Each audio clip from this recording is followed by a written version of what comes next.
Hello, everyone, and welcome to Ask Coach Marie. I'm Marie O'Neill, founder of Padma Life Coaching and your host on this series.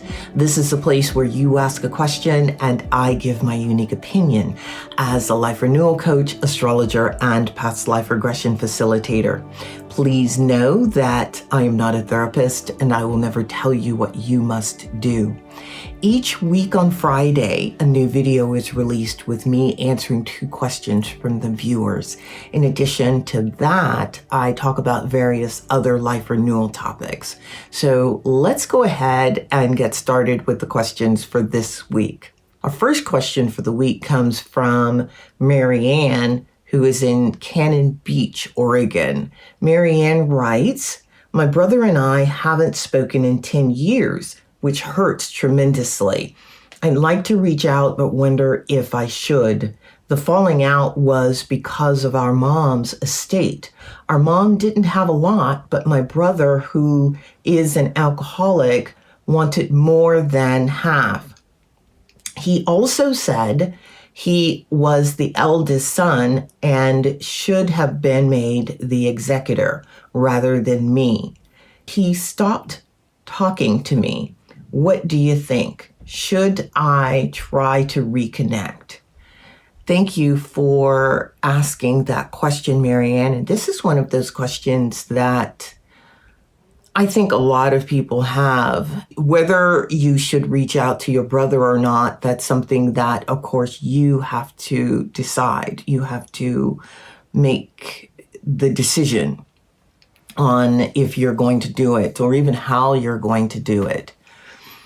With situations like this, they are extremely difficult because, number one, you don't know what you're going to encounter. You don't know how he's going to respond. You don't know what's going on with him right now. I mean, he could have stopped drinking or not. You just don't know. One of the things that you have to do, though, is make sure that you protect yourself emotionally. It can be challenging to do that. And at the same time, you need to, or you have to, because you've already been hurt and you don't want to be hurt anymore. So if you decide to reach out, it would be a good idea to have the attitude of non-attachment. You know what you want to happen. And at the same time, it's what we call in Buddhism, non-attachment with love.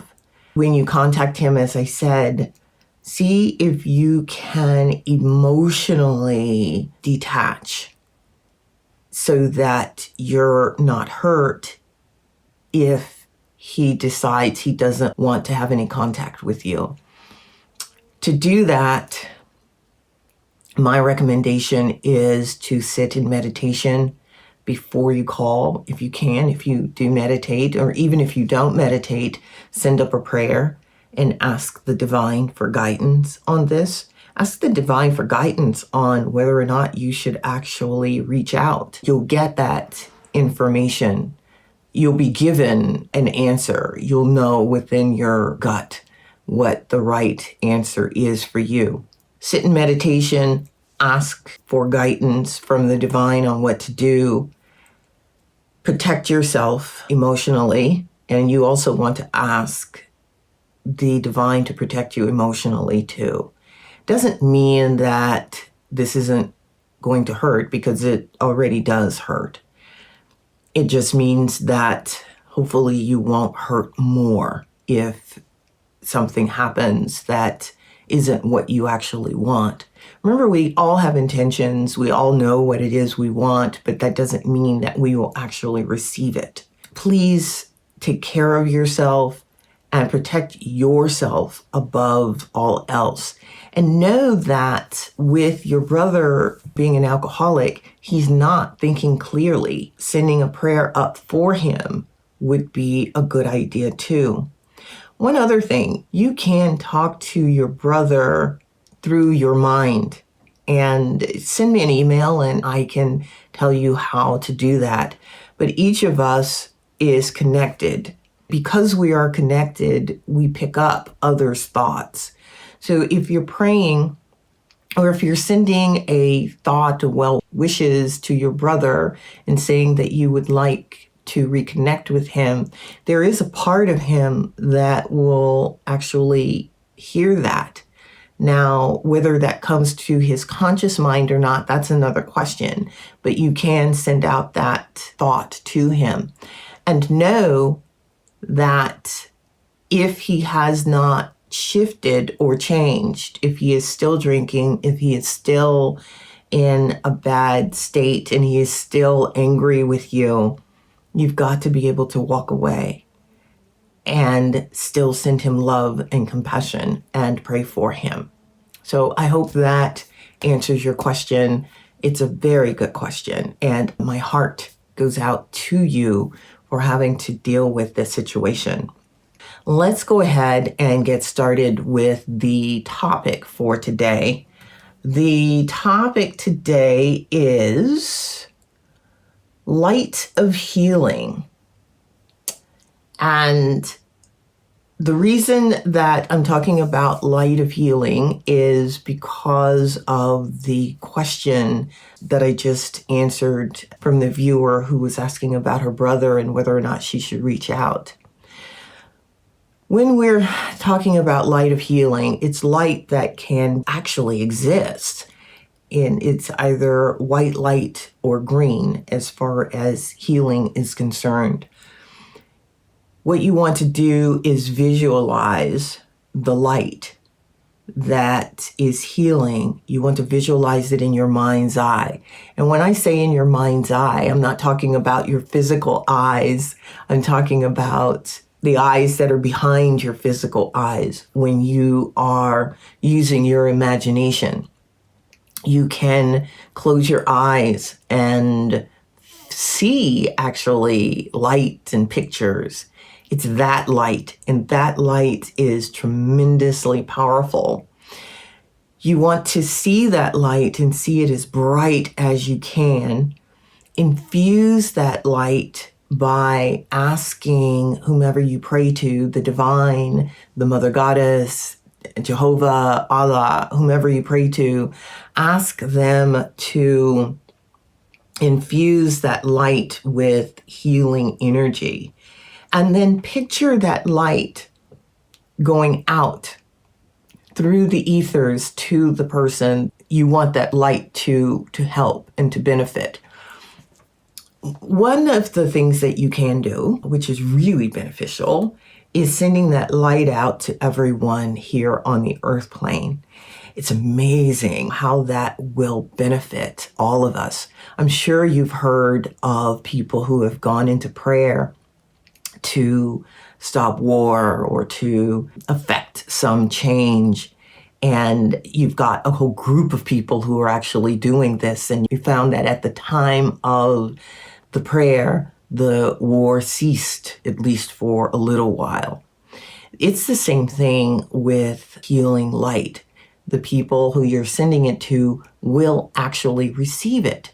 Now, you are not telling that light specifically what you want it to do. You're just sending out that light to them because you don't want to interfere with the other person's or other people's free will. It doesn't mean you can't pray for them, doesn't mean you can't send light to them, and it will uplift them. So this is the healing light. There's two colors that work really well for that, and that is the color white and the color green, because green is very soothing and warm and healing, and so is white. So I hope that benefits you.